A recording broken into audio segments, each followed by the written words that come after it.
मैंने मैंने अप्रत्यय परिदास में प्रमाण दे दिया है और अर्थवत किम चल रहा है, अर्थवत का प्रयोजन चल रहा है।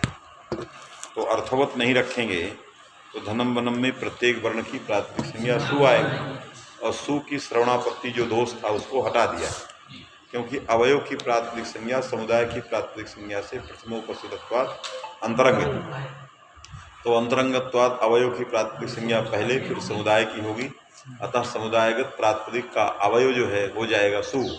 तो सुपो धातु प्रातिपदिकों से धासु आसु नासु के सु का लोप हो जाएगा। तो सुपह श्रवणापत्ति दोष नहीं है, अतः अर्थवत का प्रयोजन नहीं है, क्योंकि अर्थवत का प्रयोजन तब बनता जब प्रत्येक वर्ण की प्रातिपदिक संज्ञा के बाद सुप आके उसका श्रवण होने लगता है कि नहीं। लोप हो गया तो उसी तरह बच गया, समझ में आया। इसलिए सुपह श्रवणापत्ति रूप जो दोष आशंकित था वो दोष नहीं है, अतः अर्थवत ग्रहणम व्यर्थ है। ये प्रश्न यहाँ तक किया, यहाँ तक पढ़ा गई। पचति ध्वनति इत्यादो न अवयवानाम सा। अब इन्होंने धनम वनम को छोड़ के शब्द रत्नकार दूसरी तरफ चले गए। धनम वनम को क्यों छोड़ के दूसरी तरफ इसलिए चले गए, क्योंकि धनम वनम में प्रत्येक अवयव का अवयव से आने वाला सु वो समुदाय के प्रातिपदिक का अवयव हो गया था, और यहाँ जो समुदाय की प्रातिपदिक संज्ञा नहीं होगी, क्योंकि प्रत्यांत तदादि निषेध बैठा है। यदि हम पचति और ध्वनति के प्रत्येक अनर्थक अवयव से विभक्ति ले आएँ तो समुदाय तो प्रातिपदिक है नहीं, तो प्रातिपदिक का अवयव होगा नहीं, तो सुपह श्रवणापत्ति रह जाएगी। मैंने ऐसे स्थल को खोज रहा है जहाँ समुदाय प्रातिपदिक न हो। धनम में तो दो प्रातिपदिक थे, अवयव भी प्रातिपदिक था, समुदाय भी प्रातिपदिक था। तो अवयव प्रातिपदिक अंतरंग था, समुदाय पश्चात था, तो समुदाय की प्रातिपदिक संज्ञा होने से अवयव जो है वो अवयव से आया हुआ सुप प्रातिपदिक का अवयव हो गया था। लेकिन ऐसी चीज को पकड़ रहा है जहाँ समुदाय की प्रातिपदिक संज्ञा ना हो। यदि हम पचति को पकड़ रहा है, पचति प्रत्यांत तदादि है, इसका प्रत्येक वर्ण अनर्थक है, पा आ चा ता ई ये अनर्थक वर्ण है। यदि अर्थवत नहीं रखोगे तो अनर्थक वर्ण हो गया, अनर्थक वर्णों की प्रातिपदिक संज्ञा हो जाएगी, और होके क्या आएगा, औत्सर्गिक एक वचन आएगा। यदि औत्सर्गिक एक वचन आ गया तो सुपो धातु प्रातिपदिक से उसका लुप हो नहीं सकता, क्यों, वो प्रातिपदिक का अवयव नहीं, समुदाय की प्रातिपदिक संज्ञा कर नहीं सकते, क्योंकि प्रत्यांत तदादि भिन्न की प्रातिपदिक संज्ञा होती है। पचति और ध्वनति क्या है, समुदाय प्रत्यांत तदादि है, इसलिए समुदाय की प्रातिपदिक संज्ञा नहीं होगी। अतः धातु के अवयव या प्रत्येक अवयव, पचति में पच भी है, ती है कि नहीं, इसलिए जो है पा आ चा आ जो अनर्थक वर्ण है उनकी प्रातिपदिक संज्ञा हो जाएगी। समझ में आया। पच की नहीं हो सकती, क्योंकि क्या है, वो धातु है। अरे पच धातु है, पचत के अंदर पच भी अवयव है, लेकिन आप ये नहीं कह सकते लेकिन वो सार्थक अवयव है। हमें अनर्थक अवयव पकड़ना है, तो अनर्थक कौन होंगे, पच के अंदर जो अवयव है, ती के अंदर जो अवयव है। तो ती समुदाय की भी प्रातिपदिक संज्ञा नहीं हो सकती, अप्रत्यय परिदास निषेध है। पच समुदाय की प्रातिपदिक संज्ञा नहीं हो सकती, धातु निषेध करेगा। पचति समुदाय की भी प्रातिपदिक संज्ञा नहीं हो सकती है, प्रत्यांत तदादि निषेध करेगा। इसलिए यहाँ से आया हुआ जो अवयव है उस अवयव से आया हुआ सुप की श्रवणापत्ति दोष तदवस्थ है। समझ में आया, ये कहना चाह रहा जन, जहाँ समुदाय में प्रातिपदिक नहीं है ऐसे स्थल को पकड़ा। समझ में बात आ गई। पचति ध्वनति इत्यादो न अवयवानाम पहले सा। तो पूर्व पक्ष मैंने बताया आपको क्यों अवयव की प्रातिपदिक संज्ञा अनर्थकत्वात् प्राप्त है। धातु भिन्न भी है, प्रत्यय भिन्न भी अवयव है, प्रत्यांत तदादि भिन्न भी है, और निरर्थक है क्योंकि अर्थवान तो है नहीं, अर्थवत पद है नहीं, उससे समुदाय अवयव की प्रातिपदिक संज्ञा हो जाएगी। समुदाय की हो नहीं सकती, क्यों, धातु और प्रत्यांत तदादि या प्रत्यय से निषेध है। पच की नहीं हो सकती, सब पच समुदाय की, अधातु निषेध बैठा है। ती की नहीं हो सकती, अप्रत्यय निषेध, पूरे पचत की नहीं हो सकती, प्रत्यांत तदादि निषेध, इसलिए समुदाय की नहीं होगी। अतः अवयव के सुख का श्रवण होने लगेगा। इसलिए क्या चाहिए, अर्थवत चाहिए। जब अर्थवत कहोगे तो अनर्थक वर्णों की प्रातिपदिक संज्ञा नहीं होगी। ये फल किसी ने दिया, बात समझ में आ गई।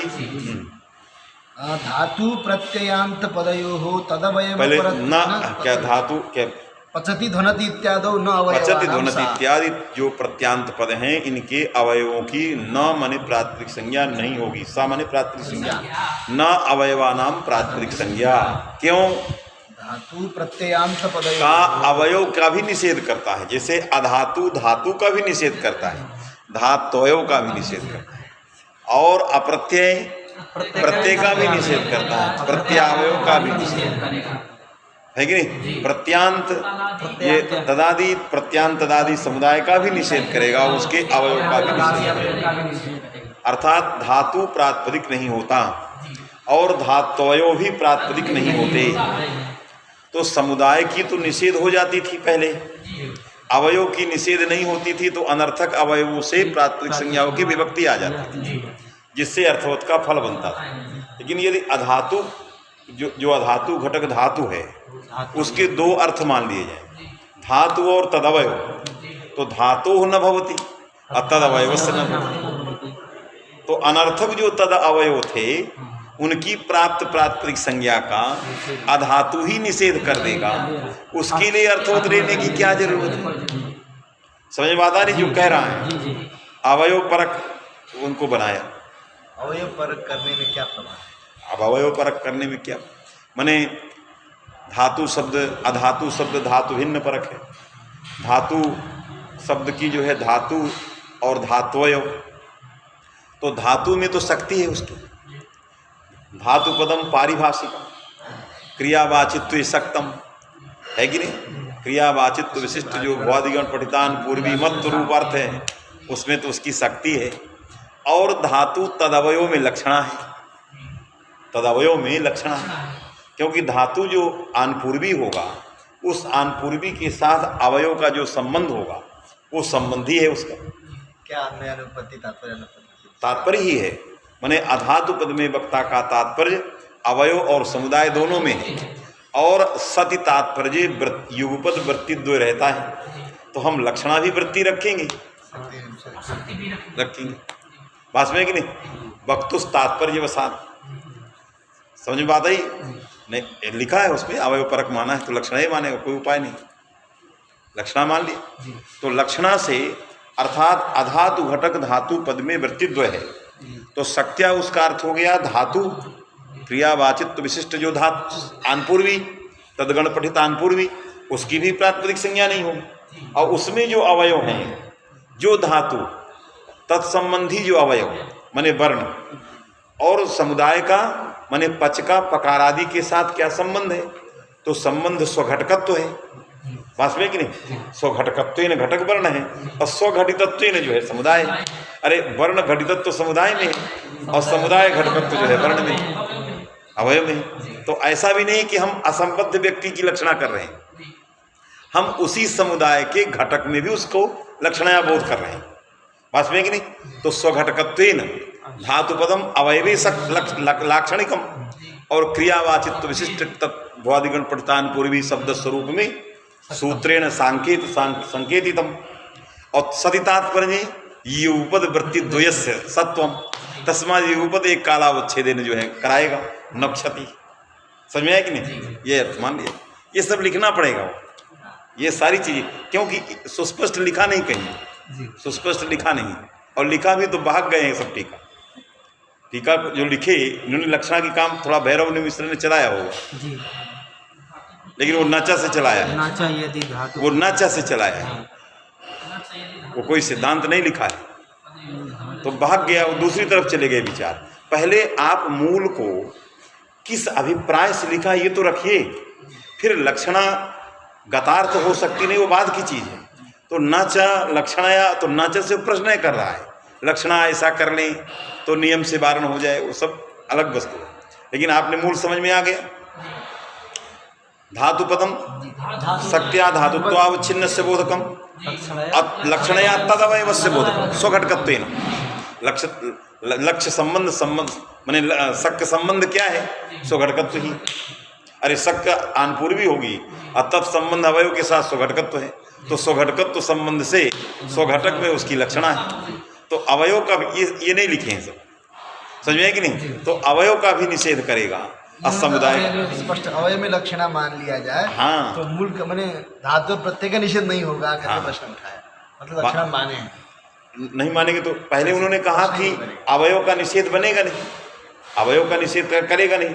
यदि लक्षणा नहीं मानेंगे तो अवयव का निषेध नहीं करेगा, अवयव से विभक्ति आएगी तो सुपः श्रवणापत्ति तदवस्थ है। तो उत्तरवादी ने क्या उत्तर दिया कि नहीं वो सूत्र में जो पढ़े गए अधातु और अप्रत्यय है वो तत्तद अवयव परक है। तो तत्तद अवयव परक कैसे है? तो लक्षणया है कि नहीं? ये मूल का अभिप्राय है। लक्षणा का सारी चीजें मैंने बता दिया। अतः अवयव की प्रातिपदिक संज्ञा का भी निषेध हो जाएगा, समुदाय की भी प्रातिपदिक संज्ञा का भी निषेध हो जाएगा। अतः सुपश्रवणापत्ति दोष नास्ति तस्मात् अर्थवत इति पदम व्यर्थम। अतः किं करणीयम, तो उसने कहा ऐसे स्थल को खोजना होगा जहाँ पर धातु और उसके अवयव न रहें, न कोई धातु हो न कोई प्रत्यय हो, तो ये निषेध का झगड़ा ही खत्म हो जाए। क्योंकि अवयव से सुपश्रवण वही हो सकता है, समझ में कि नहीं? माने अवयव अनर्थक अवयव वहीं पकड़े जा सकते हैं जहाँ पर धातु का वो अवयव ना हो। क्योंकि धातु का यदि अवयव रहेगा तो अधातु निषेध करेगा, प्रत्यांत रहेगा तो तदवयव निषेध, उसमें भी निषेध हो जाएगा। इसलिए कौन सा उदाहरण बनाया जाए जिसमें धातु के अवयव ना हो और न धातु हो, तो कहा अव्युत्पन्न को बनाना पड़ेगा। धर्म बनम में भी तो अव्युत्पन्न हाँ मने अब है कि नहीं वो बताएगा ही, लेकिन इसने कहा कि अव्युत्पन्ने शब्दे आपाद्य आपत्ति करणीय। अब तस्मात् मने धातु प्रत्यय परस्य तद अवयवे लक्षणा स्वीकारात्। जब आपने लक्षणा मान लिया तो जितने धातु और प्रत्यय से बने हुए शब्द होंगे वहाँ कहीं भी अवयव की प्रातिपदिक संज्ञा नहीं होगी। इसलिए आपको कहाँ फल दे मिलेगा? अव्युत्पन्न प्रातिपदिक में ना धातु है रहेगी ना अवयव की चर्चा हो, है कि नहीं? अर्थात प्रकृति प्रत्यय रहेगा ही नहीं, तो फिर अवयव की बात ही कथा ही नहीं होगी। समझ में आया? अव्युत्पन्न प्रातिपदिक होगा। तो पूछा जाए अव्युत्पन्न प्रातिपदिक में धनम वनम है ही, तो यास्क ने धन की तो व्युत्पत्ति किया है, दिनोति धन, तस्मात् वन की व्युत्पत्ति उन्होंने नहीं किया।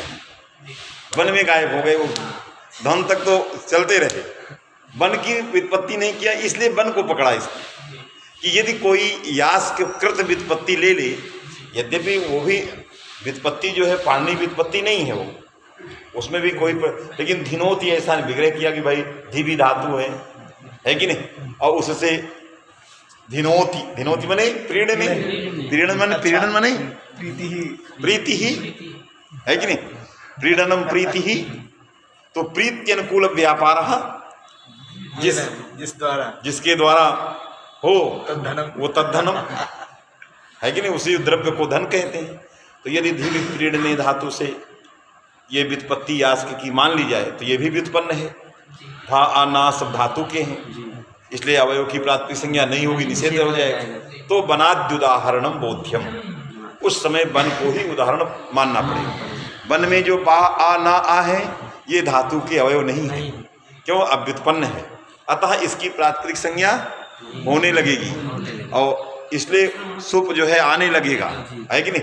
और सुप आने के बाद यद्यपि यहाँ भी समुदाय की प्रातिपदिक संज्ञा से अवयव का लुक हो जाएगा, तो सुपः श्रवणापत्ति तो दोष नहीं है, लेकिन नलोप प्रातिपदिकांत सूत्र के द्वारा नलोपाद्यापत्ति दोष बैठ सकता है।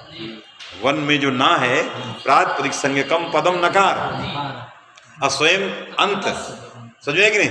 नकार से लोपो भविष्य, तो नलोपाद्यापत्ति जो दोष है वो आ सकता है। अन्य शब्द हैं इस तरह के जहाँ रहेंगे वहाँ कहीं पदमान के जस्त्वादि भी हो सकता है।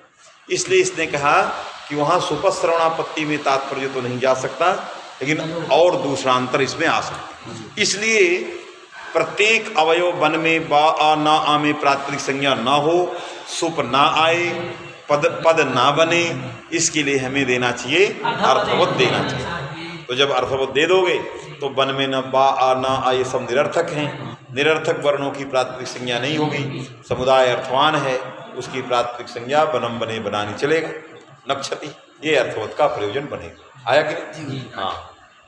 तो कहा धातु प्रत्यांत पदयोः तदवयव परत्वेन तत्र तन्निषेधात् तस्मात् तत्र धनम बन इत्यत्र धनु ध्वनति पचति ध्वनति इत्यादि समझे तत्र अवयवेषु हाँ प्रातिपदिक संज्ञा निषेधात् निषेधात्। तस्मात् अभ्युत्पन्न प्रातिपदिकावयवेभ्यः लगा तदुत्पत्तिः अभ्युत्पन्न आपाद्या। प्रातिपदिकावयवेभ्यः स्वादुत्पत्ति आपाद्या। तो अभ्युत्पन्न प्रातिपदिक से स्वादि अवयवों से स्वादुत्पत्ति न हो, इसके लिए हमें क्या करना चाहिए? अर्थ देना चाहिए। यदि स्वादुत्पत्ति हो गई, शुभ का लोप भी हुआ, तो अन्य सूत्रों से प्राप्त जो कार्य है वो होने लगेगा। धन शब्दस्य धिनोतेः धनम इति व्युत्पत्ति पक्षे तु लगा अनाद्युदाहरणं दिनोति भवति। धनम इति यास्केन जो व्युत्पत्ति की है, यदि इसको व्युत्पन्न मान लेते हैं तो बन ही अव्युत्पन्न बचेगा, क्योंकि उसमें व्युत्पत्ति नहीं की गई है। तो वहाँ पर जो है नकार भी प्रातिपदिक होगा, पद होगा, तो उसका लोप होने लगेगा।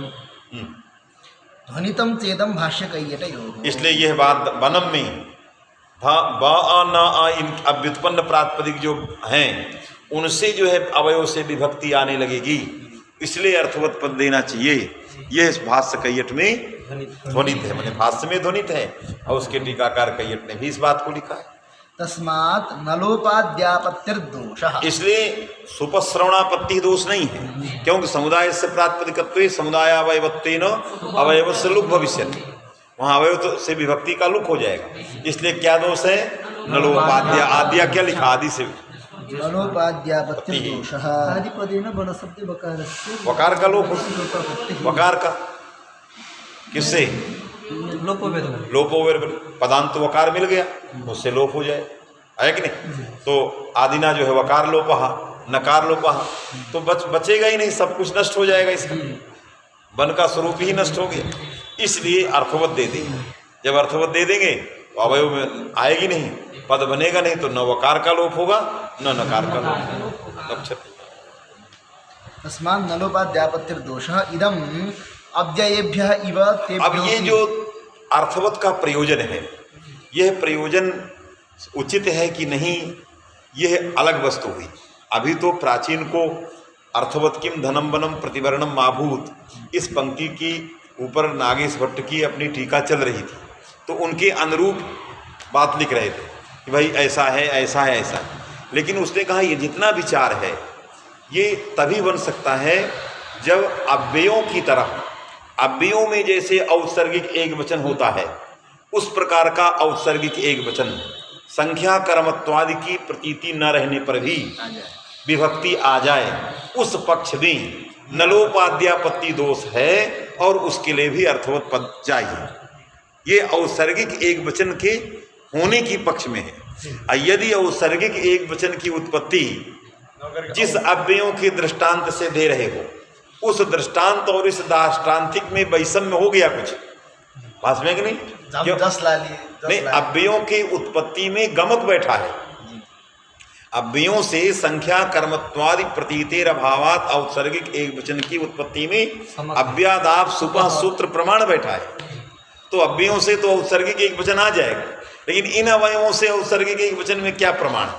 तो यदि ये हेतु लगा दिया गया कि औत्सर्गिक एक वचन से उत्पत्ति सत्येव गम, तो यहाँ तो गमक है नहीं, गम का अभावात विभक्ति उत्पत्ति नहीं होगी, फलाभावात प्रातिपदिक संज्ञा नहीं होगी, नलोपाद्यापत्ति दोष नहीं है, अर्थवत ग्रहण सीधम प्रयोजनम नास्ति। ये नागेश ने अपनी नई बात जोड़ दी, जो मूल से हटके, पहले मूल को लगाया और बाद में उसी को कहा कि धनम वनम प्रतिवर्णम ये सब बेकार है, बात में कि नहीं?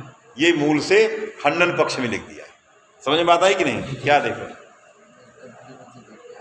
अच्छा तो जगह वहाँ, यहाँ इधर आ जाओ, आसन नहीं तो बिछा लिया। चलो, वो तो मुख्य है। हाँ, इदम अव्ययेभ्यः इव तेभ्योऽपि सुपः एकवचनाभ्युपगमेन। लगा अव्ययेभ्यः इव मने अव्ययों की तरह औत्सर्गिक एक वचन अवयव से भी आता है। इति अभ्युपगमेन इदम प्रयोजनम अर्थवत ग्रहण से। वनादि में जो बना नलोपाद्यापत्ति सब ये जो आया, यह अव्ययों में जैसे औत्सर्गिक एक वचन का अभ्युपगम किया गया, तदवत अवयवों में भी औत्सर्गिक एक वचनाभ्युपगमेन यदि नाभ्युगम्यते तदा अत्र नास्ति दोषः। वस्तुतस्तु, अब देखो अपना मत देख रहा, वस्तुतः तदुत्पत्ति ही सत्येव गमके यथा है कि नहीं? अव्ययेभ्यः। माने औसर्गिक एक वचनोत्पत्ति ही सत्येव गम के, प्रमाण रहने पर ही औसर्गिक एक वचन होता है। यह वस्तुतः सिद्धांत है। ऐसी परिस्थिति में जो मूल लिखा है अर्थवत किम धनम वनम इति प्रतिवर्णम माभूत, ये वस्तुतः ठीक नहीं है। पूर्व पक्ष के अनुसार भाष्य आदि में जो विचार था वो वस्तुतस्तु के पहले वाला है। ये पूर्व पक्ष अभिप्राय भाष्य था, उसके अनुसार जो है सब लिखा, उसको इनको मूल में नहीं रखना चाहिए, सीधे लिखना चाहिए अर्थवत किम, जो भाष्य का सिद्धांत या जो प्रयोजन बन सकता है वो लिखना चाहिए। समझ में आप? वो लिखते तो ज़्यादा अच्छा था। वस्तुतः सत्येव गम के यथा अव्ययेभ्यः उत्पत्तौ अव्ययादाप शुभ इति गमकम्। लगा? अव्यय होम फटादि अव्ययों से औसर्गिक एक वचन जो होता है उसमें प्रमाण है अव्यादाप शुभ। यदि औसर्गिक एक वचनम संख्या कर्मत्वादि प्रतीतेर अभावात् अव्ययेभ्यः एक वचनम नोत्पद्येत तदा लुग विधायकम सूत्रम व्यर्थम स्यात् तत्सूत्रारंभ सामर्थ्यात् अस्माभिः कल्पते अव्ययेभ्यः औसर्गिकम एक वचनम आगच्छति। आया? तदवत यहाँ नहीं है, यहाँ कोई गमक नहीं, अत्र गमक का अभाव है। यहाँ औसर्गिक एक वचन में गमक का अभाव है, क्योंकि अवयवों में संख्या नहीं है, कारक नहीं है, इस आए कि नहीं? और कोई प्रमाण ऐसा नहीं है कि बिना संख्या कारक के आ जाए, इसलिए प्रमाणाभावात अवयवों से विभक्ति नहीं, स्वाभाविक जो एक वचन है वो नहीं आए। नान्यत्र एकवचनम इति महासंख्या। नान्यत्र मने गमका भावात नान्यत्र, यदि गमक नहीं है तो अन्यत्र विभक्ति औसर्गिक एक वचन नहीं आएगा। समझाया? एकवचनम इति महासंज्ञा करना। और हेतु है यह एक वचनम इति महासंज्ञा करणात्, एक वचनम इति महासंज्ञा करणात् सत्येव गम की, गमक होना चाहिए, क्योंकि ये महासंज्ञा क्या है? एकत्व उच्यते अनेन किमर्थम महती संज्ञा क्रियते अन्वर्थत्वाय। जो बड़ी संज्ञा आपने एक वचन सुइत्य से एक वचनम, सुइत्य से एक वचन संज्ञा, अवित्य से द्विवचन संज्ञा, तो सु का नाम एक वचन इतना बड़ा क्यों किए हो? छोटा कोई करते तो इसलिए कि एकत्व उच्यते अनेन ये चला जाए। समझ में आया? एकत्व उच्यते अनेन ये व्युत्पत्ति चली जाए। तो यहाँ पर एकत्व उच्यते अनेन ही नहीं है। कहाँ पर? वनम में, उसमें प्रतिवर्ण में जो है एकत्वम उच्यते अनेन, ये सु में वहाँ नहीं जा रहा है। जो प्रत्येक वर्ण से सु आएगा, उसर्गिक एक वचन आएगा, उसमें अन्वर्थ नहीं घट रहा है।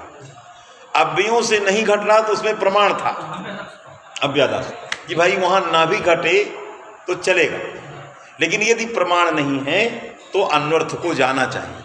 तो यहाँ एकत्वम उच्यते अनेन इस प्रकार का अन्वर्थ नहीं जा रहा, अतः इसका नाम प्रत्येक वर्ण से आए हुए सु का नाम एक वचन नहीं कहा जा सकता। इससे अन्वर्थ विरोध हो जाएगा, एक वचन संज्ञा जो है विरोध हो जाएगा कि वो ऐसा गुण नहीं है उसको कह रहे हो। माने कोई निर्धन है उसको कह दो कुबेर, तो ये बदतो व्याघात है। उसी तरह उसके पास एकत्व कहने का सामर्थ्य है नहीं और उसको कह रहे हो एक वचन, वास्तविक नहीं। इसलिए एक वचन संज्ञा व्यवहारात सामर्थ्यात वहाँ पर अवयव से विभक्ति नहीं आएगी, अन्यथा एक वचन संज्ञा कथन व्यर्थ हो जाएगा। इससे एक वचनेति संज्ञा करना सत्येव गम की लगा, ये भी प्रमाण है। प्रकृति तो तथा गमकम, प्रकृति माने अवयवेभ्य, जो अवयव से सोत्पत्ति होती है, न तथा गमकम, इस प्रकार का कोई गमक प्रमाण नहीं है जिससे औसर्गिक एक वचन आए। अतएव माने औसर्गिकम एक वचनम सत्येव गम के स्वीकारादे, औसर्गिक एक वचन गमक रहने पर, प्रमाण रहने पर ही आता है, ऐसा मान लेने के कारण ही इदम वक्ष्यमाणम भाष्यम संगच्छते, ये जो अगला भाष्य दे रहा है अतएव से वो संगत हो गया। माने अव्यादाप सुपा सूत्र तो प्रमाण है, एक वचन ये संज्ञा तो प्रमाण है, ये सब नहीं घट रहा है, लेकिन भाष्य भी प्रमाण है। समझा? किसमें? सत्येव गम के, औसर्गिक एक वचनोत्पत्तौ सत्येव गम के, इसमें भाष्य भी प्रमाण है। अतएव ज्ञापिति सूत्रे प्रातिपदिकाधिकारा भावे तिङन्तेभ्यः तदुत्पत्तिम आशंक्य एकत्वादीनाम उक्तत्वात् न इति समाहितम भाष्ये। इन्होंने प्रमाण दिया, क्या लिखा? ज्ञा प्रातिपदिकादिति सूत्रे प्रातिपदिकाधिकाराभावे तिङन्तेभ्यः तदुत्पत्तिम् आशंक्य एकत्वादीनाम् उक्तत्वात् न इति समाहितं भाष्ये। इन्होंने कहा कि ज्ञा प्रातिपदिकात् सूत्र है, ज्ञा प्रातिपदिकात् सूत्र है, इस सूत्र का अधिकार सोजस्मौट में जाता है, तो उसके साथ एक वाक्यता हो के अर्थ बनता है ज्ञंतात आगंतात प्रातिपदिकात् स्वादय। यदि ज्ञा प्रातिपदिकात में प्रातिपदिकात को हटा दो तो ज्ञंत और आबंत और यथा कथनचित प्रकृति से स्वादी आ जाए। अरे प्रत्यय परश्च है, कस्मात् परा, तो प्रकृति प्रत्यय परश्च का अधिकार जाए। एते स्वादय प्रत्यया परा, ये होगा तो कस्मात् परा यदि जिज्ञासायाम सूत्र पहुंचता था प्रातिपदिकात, अब प्रातिपदिकात है ही नहीं है, तो होगा यदि यथा कथनचित प्रकृति, जिस किसी से भी हो जाए। बात में कि नहीं? तो जब जिस किसी भी प्रकृति से स्वादी होंगे तो पचत से हो जाए, तिगंत से, क्योंकि तिगंत भी प्रकृति है, उसमें प्रकृति तो है। यदि किंचित प्रत्ययों की उद्देश्यता उसमें बैठी है। अरे पचत तरफ इत्यादि आते हैं, इसलिए ये नहीं कह सकते कि इसमें सर्वथा प्रकृतित्व ही नहीं, तो प्रकृतित्व देखा गया। इससे प्रकृति से जब पर प्रत्यय आएगा तो पचति से भी आने लगे, आ जाएगा। बात समझे कि नहीं? तो जब पचति से सु आएगा तो भाष्यकार ने समाधान दिया कि नहीं, पचति से नहीं आएगा। क्यों? जिस एकत्व के बोध कराने के लिए सु लाना है वो एकत्व तीसे उक्त है, वही एकत्व के लिए तो आएगा, वो तो उक्त है। और तो फिर इन्होंने कहा उक्तत्वात् न, यदि गमका भाव में भी औसर्गिक एक वचन आता होता तो पचति में औसर्गिक एक वचन की आशंका जरूर करते। यदि गमका भाव में भी प्रमाणा भाव में भी यदि औसर्गिक एक वचन अपने आप आता होता तो ती के द्वारा एकत्व उक्त हो जाने पर भी औसर्गिक एक वचन पचति से आता और भाष्यकार उसका भी वारण करते, उसकी चर्चा नहीं किया उन्होंने। क्यों? गमका भावात औसर्गिक एक वचन प्राप्त नहीं था। इस भाष्य से भी ध्वनित हो रहा है, सिद्ध हो रहा है कि औसर्गिक एक वचन की उत्पत्ति जो है सत्येव गमके। समझ में बात आई? देखो क्या लिख रहे हैं, ये इसमें लगाना है। अतएव ज्ञापिति सूत्रे प्रातिपदिकाधिकारा भावे तिङन्तेभ्यः तदुत्पत्तिम् लगा के नहीं, तिङन्तेभ्यः पचति इत्यादि तिङन्तेभ्यः स्वादुत्पत्तिम् आशंक्य एकत्वादीनाम उक्तत्वात् न इति समाहितं। क्यों? एकत्वादि जो है उक्तार्थानाम अप्रयोग है न्यायेन उक्तत्वात् न, ये समाधान किया है कि नहीं? ये नहीं कहा कि यहाँ पर जो है माने औसर्गिक एक वचन यदि प्राप्त होता, यदि गमका भाव में औसर्गिक एक वचन होता तो वो निश्चित प्राप्त होता है कि नहीं? उसके लिए जो है दूसरा उपाय करते या जो प्रातिपदिक के अधिकार का प्रयोजन बत हो जाता।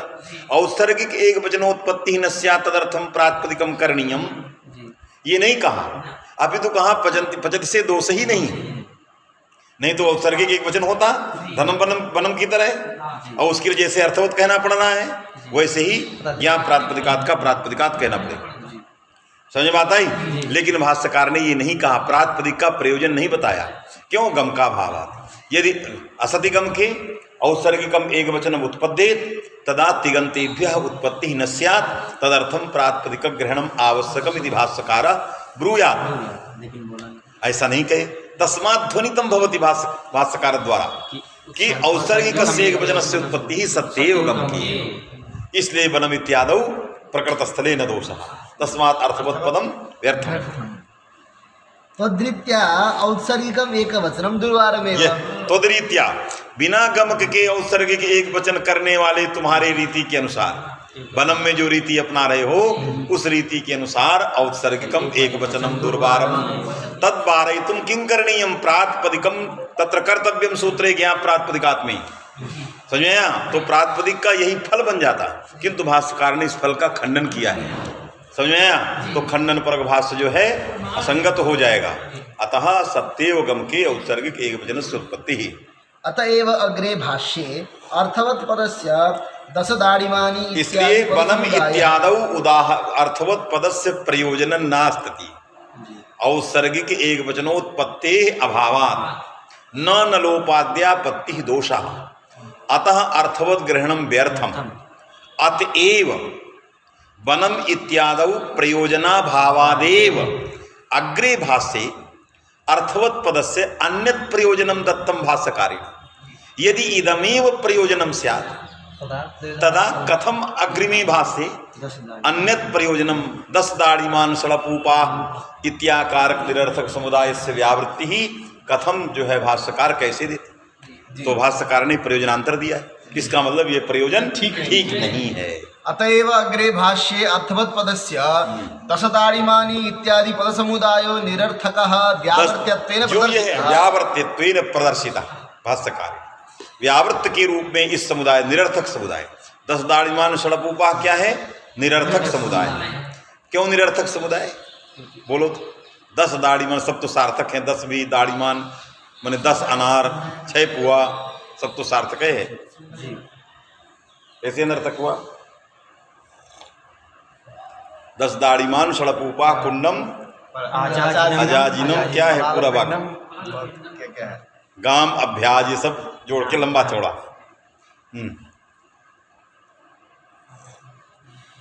अर्थात जो आगे अभ्याज तक क्रिया है इसमें उसमें किसी का कहीं कोई अन्वय नहीं, निराकांक्ष क्रिया के साथ किसी भी सुबंतार्थ का अन्वय नहीं है कि नहीं। इसलिए प्रत्येक पदों से उपस्थापित पदार्थों का परस्पर अन्वय नहीं है, क्योंकि वो क्रिया में किसी भी रूप में अन्वित नहीं है। तो न क्रिया के साथ आकांक्षा है, न कोई जब क्रिया में अन्वित होकर के परस्पर अन्वित होकर के क्रिया में जाएंगे तभी उनका वाक्यार्थ होगा, और जब वाक्यार्थ होगा तभी वाक्य जो है सार्थक कहा जाएगा। और जब वाक्यार्थ होगा ही नहीं तो वाक्यार्थ नहीं होगा तो वाक्य अनर्थक कहा जाएगा। तो 10 दाढ़ीमान सड़पूपा कुंडम अजाजिनम देवदत्ताभ्याज गाम जब तमाम पदों का समुदाय बना दिया, माने सार्थक पदों का समुदाय और उन पदों से उपस्थापित पदार्थों का परस्पर आकांक्षा विरहात अन्वयाभावेन बोधाभाव, किसी प्रकार का बोध नहीं आया कि नहीं। इसलिए यह वाक्यार्थ न निकलने के कारण यह वाक्य क्या है? निरर्थक।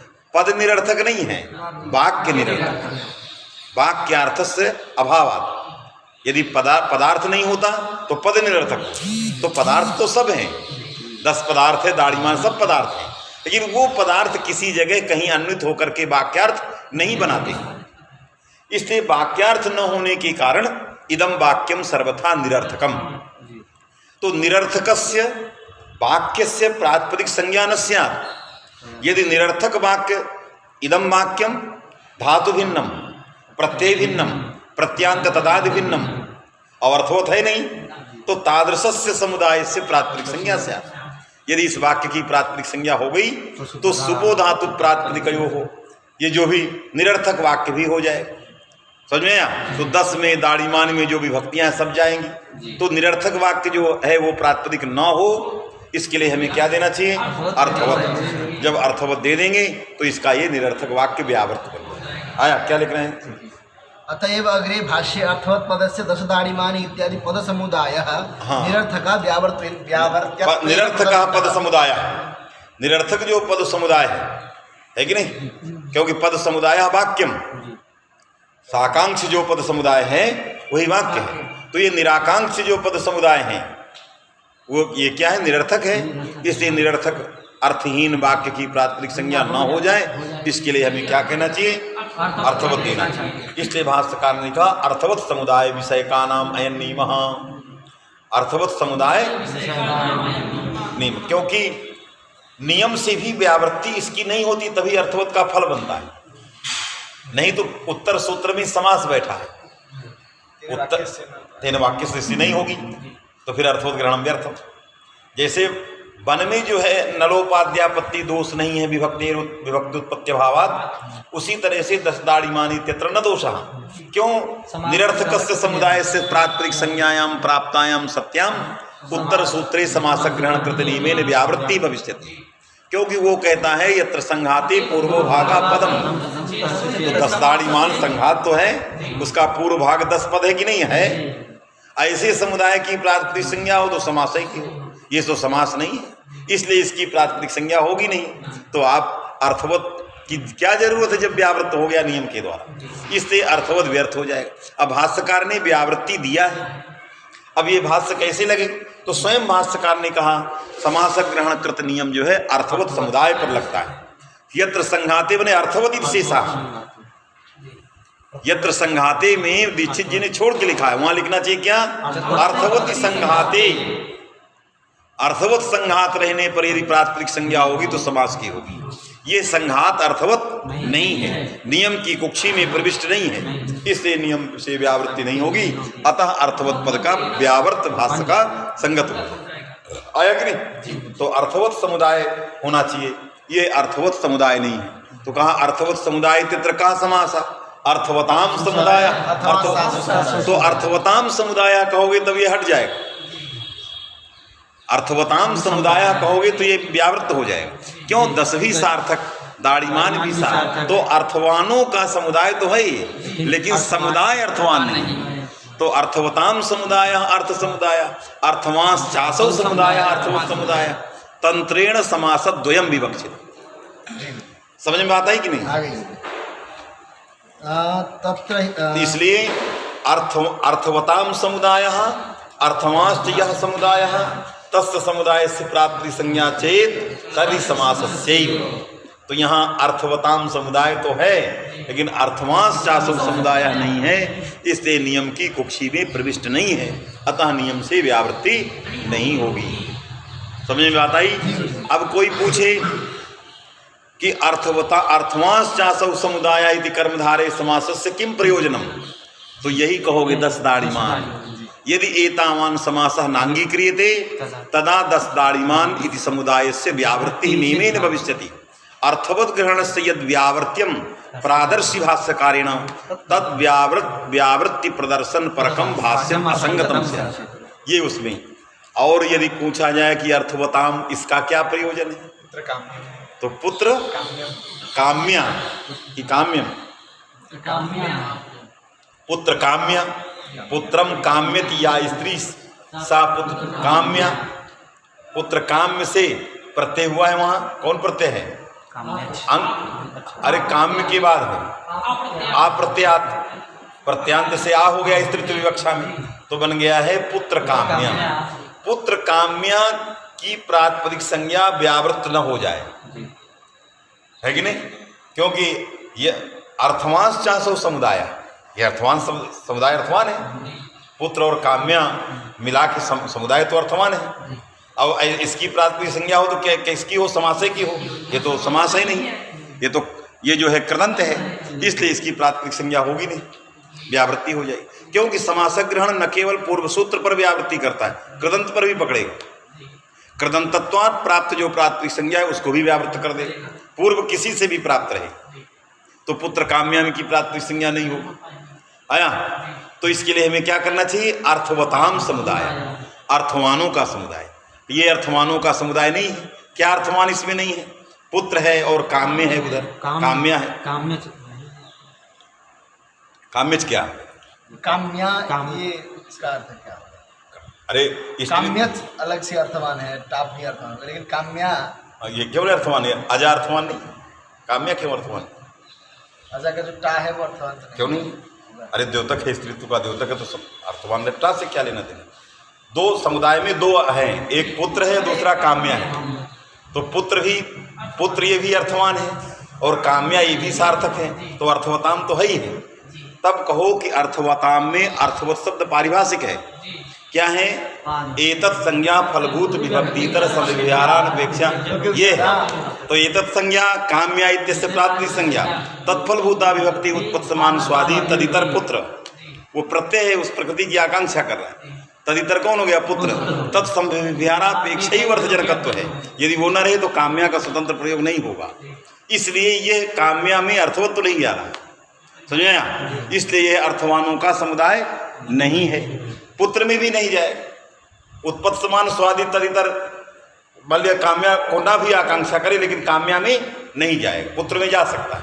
क्योंकि तदितर स्वादी इतर काम्या को समय विहार की अपेक्षा उसको नहीं, लेकिन काम्या को पुत्र के समय विहार की अपेक्षा। समझ में आया? इसलिए काम्या अर्थवान नहीं है, पारिभाषिक अर्थवत्व लेना है। अर्थवत्व का मतलब अर्थबोध जनकत्व नहीं है, ये जोड़ के है।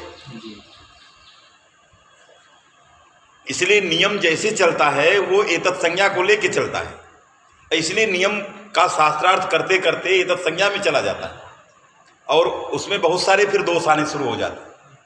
बात में कि नहीं? तो इसलिए इसके लिए हमें क्या करना चाहिए? अर्थवताम समुदाय। तो ये अर्थवताम समुदाय नहीं रहा, नियम की कुक्षी में नहीं आया तो कृदंतत्वात् प्राप्ति संज्ञा होके टाप होके पुत्र काम्या बन जाएगा। आया कि नहीं? इसलिए नियम को कहा गया स्वातंत्रेण प्रयोगार्थवत। तो काम्या स्वातंत्रेण प्रयोगार्थवत नहीं, प्रकृति सापेक्ष, इसलिए पूरे परिष्कृत में लगाया गया। अर्थवताम समुदाय, अर्थमाश्च समुदाय का मतलब स्वातंत्रेण प्रयोगार्थवत पूर्वावयव का, स्वातंत्रेण प्रयोगार्थवत उत्तरावयव का, समुदायस्य यह अर्थवान तादृशस्य समुदायस्य प्राप्ति संज्ञा चेत तरी समासस्यैव तेन वाक्यस्य, ये निष्कृष्ट नियम बनता है। तो स्वातंत्रेण प्रयोगार्थवत्व नाम एतत् संज्ञा फलभूत विभक्ति ये, और अर्थवांश्च यह समुदाय में अर्थवत्व नाम आकांक्षया है कि नहीं, जो परस्पर पदार्थान्वय है, वही जो अन्वय ही वाक्यार्थ है। तो आकांक्षया जायमान यह पदार्थानाम अन्वय तद अर्थवत्व लिया जाएगा। परस्परान्वितार्थ बोध, हाँ, तो परस्परान्वितार्थ बोध जनकत्व जाना चाहिए। तो वो भी उसमें वहां पर एतत् संज्ञा से लेना देना नहीं। नहीं तो फिर कैसे? हाँ, समझ में आता है? ये दोनों जाने रहो नियम में, तब वो बैठेगा। बड़ा रहस्यमय है। तत्र ही थोड़ा छूट गया, तत्र ही सुपो धातु इत्यस्य प्राप्ति ही इति तदेव अस्य मुख्यम व्यावर्त्यम। हाँ, क्यों? दशदाड़ीमान में ये निरर्थक वाक्य था, और इसमें यदि इसकी प्रातिपदिक संज्ञा हो जाए तो सुपो धातु माने अप्रयुक्त, प्रयुक्ता नाम अन्वाख्यानार्थ व्याकरण होता है, अप्रयुक्त वाक्य में सूत्र लगने लग जाएंगे। ये इससे बड़ा दोष क्या हो सकता है? बात में कि नहीं? जो जिस वाक्य का लोक व्यवहार में प्रयोग नहीं हो रहा है उसमें उसका साधुत्व अन्वाख्यान कौन करने लग जाएगा? सुपो धातु प्रातिपदिक। इसलिए वो न लगे, सूत्र न लगे, अन्यथा साधुत्वापत्ति ही, इसलिए हमें अर्थवत देना चाहिए। जब अर्थवत दे देंगे तो निरर्थक समुदाय की प्राथमिक संज्ञा नहीं होगी, जब नहीं होगी तो सुपो धातु प्रातिपदिक की प्राप्ति नहीं होगी। अतः निरर्थकत्वेन असाधुत्व वाक्य का व्यवहार हमेशा होता रहेगा। समझ में आया कि नहीं? तत्र ही सुपो धातु इत्यस्य प्राप्तिरिति तदेव अस्य मुख्यम व्यावर्त्यम। तदेव अस्य अर्थवत ग्रहणस्य मुख्यम व्यावर्त्यम, न बनमिति मुख्यम व्यावर्त्यम। वो तो एक देशी था, असली जो है व्यावर्त ये है मुख्यम। पचतः कल्पम इत्यादौ तब ये दो, हाँ क्या दिया पचतः कल्पम में? पचतः कल्पम इत्यादौ तत्प्रवृत्तौ रूपम सूत्रस्थम भाष्यम गमः। कहाँ पचतः कल्पम में आपने उपसर्ग के एक वचन कैसे ले आए? पचतः के बाद कल्प प्रत्यय है, ईसत ऊनो ऊनः असमाप्त कल्प देश देशीय रहा है कि नहीं? माने ईसत पचतः इति पचतः कल्पम। पचतः में तो साधनगत दुत्व की प्रतीति के लिए पचतः में दुत्व प्राप्त था, उसमें तस आ चुका है। उस दुत्व से समुदाय को कोई लेना देना नहीं है। कल्पम पचतः कल्पम समुदाय से ईसद विशिष्ट जो पाक करता, दुत्व विशिष्ट पाक करता है, इस अर्थ के बाद जो विभक्ति आनी है उस विभक्ति को लाने के लिए यह संख्या काम नहीं करेगी। कौन? पचता में जो दुत्व है, क्यों? वो तस के द्वारा कही जा चुकी है। अब हमें क्या लाना है? कल्प के बाद सु लाना है, और सु के लिए क्या चाहिए? संख्या चाहिए, कारक चाहिए। ये पचता कल्पम अव्यय है, इसलिए इसमें न कोई संख्या है न कोई कारक है। इससे उस कैसे एक वचन ले आए बिना गमक के? तो काने रूपम सूत्रस्थम भाष्यम गमकम, है कि नहीं? रूपम सूत्रस्थ का भाष्य इसमें प्रमाण है, क्योंकि भाष्यकार ने कंठरवेण तत्र उत्सर्गिकम एक वचनम करिष्यते, ये भाष्यकार ने अपने कंठरव से कहा है, स्वयं उठाया कि पचता कल्पम इत्यादि कथम विभक्ति उत्पत्ति ही, है कि नहीं? न दुत्वादि संख्यामादाय विभक्ति ही, क्यों? तस्प्रत्ययेन उक्तत्वात् तस्मात् कथम समुदायात् मने तद्धितांत समुदायात् कथम विभक्ति उत्पत्ति ही।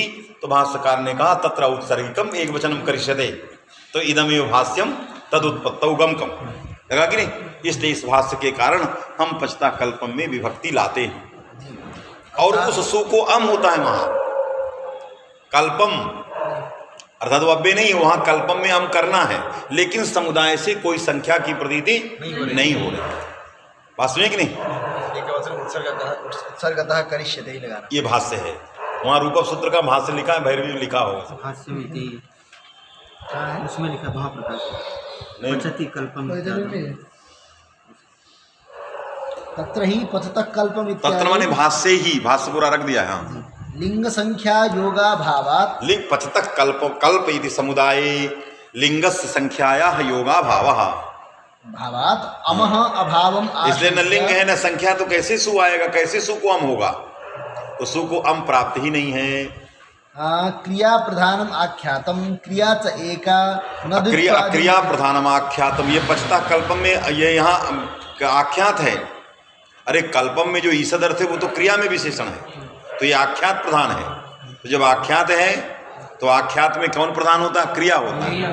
अन्य क्रिया द्वित्वादिमति, क्रिया जो है द्वित्वादिमति नहीं, क्रिया च एका, क्रिया हमेशा एक ही रहती है। क्रिया च एका न द्वित्वादिमति। हाँ, तिङन्ताद् भेदा नवगते है, क्योंकि तिगंत पचता से किसी प्रकार के भेदानवगते, भेद का माने अवगमन नहीं है, माने क्रिया में भेद का अवगमन नहीं है। तो जब तिगंत से उपस्थाप्य जो क्रिया है उसमें भेद प्रतीति न होने के कारण द्वित्वादिक संख्या की प्रतीति क्रिया में नहीं हो सकती। समझे? क्योंकि द्वित्वादि संख्या भेदावगाहिनी है। जब तक भेदग्रह नहीं होगा तो द्वित्वादि नहीं होते। अयम एका अयम एका ही भेद होना चाहिए, इस प्रकार की प्रतीति होनी चाहिए, अपेक्षा बुद्धि होनी चाहिए। तो द्वित्व किम अपेक्षा है? वहाँ साधना अपेक्षा है। जो कारक है पाकक क्रिया का, जो कारक है तद अपेक्षा वहाँ द्वित्व है। उस द्वित्व के लिए कौन विभक्ति आई? तस आया। वो द्वित्व पचत कल्प पदोत्तर विभक्ति का कारण नहीं हो सकता। समझ में आया? क्योंकि वो तस के द्वारा प्रतिपादित है। कहा कि क्रिया प्रधानम आख्यातम क्रिया च एका न द्वित्वादिमति तिङन्ताद् भेदा नवगते है। क्लीबत्वञ्च स्वभावात् इति समाधाय।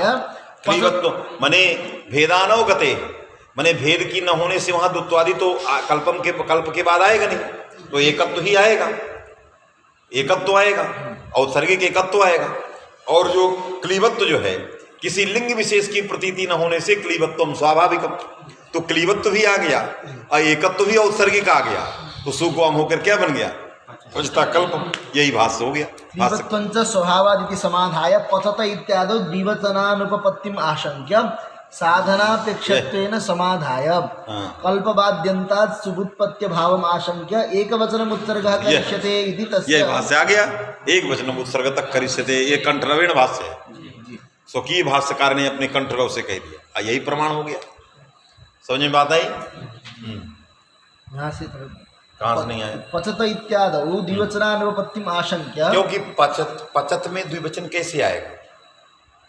क्योंकि इन्होंने कहा कि पचता कल्पम घटक पचत पर संदेह कर रहा है कि द्वित्व कैसे होगा, क्योंकि पचता कल्पम समुदाय में से जो अर्थ प्रतीत हो रहा है उस अर्थ में भेदादि का तो ज्ञान है नहीं, तो द्वित्व प्रतीति कैसे होगी? तो कहा तदगत द्वित्व जो है साधनापेक्ष है। पाकक क्रिया का जो साधन है, साधन माने कारक, कर्ता कारक जो है, उसके अपेक्षा के कारण द्वित्व आया है। इति समाधाय, ये समाधान दिया कि नहीं द्वित्वम पचत कल्पगत जो संख्या है उसको लेकर के द्वित्व नहीं है। वहाँ द्वित्व तो साधनापेक्ष है, साधन दो हैं, तदगत द्वित्व को लेकर के पचता में द्विवचन का प्रयोग किया है, तिगंत का। समझ आए कि नहीं? समाधाय कल्पबाद्यन्तात् सुबुत्पत्त्य भावम आशंक्य। फिर कल्प तो द्विवचन हो गया तो पचता में तो तस आ गया, लेकिन कल्पाद्यंत जो समुदाय है पचता कल्प, इसमें स्वाद उत्पत्ति की आशंका किया, कैसे होगी इसमें?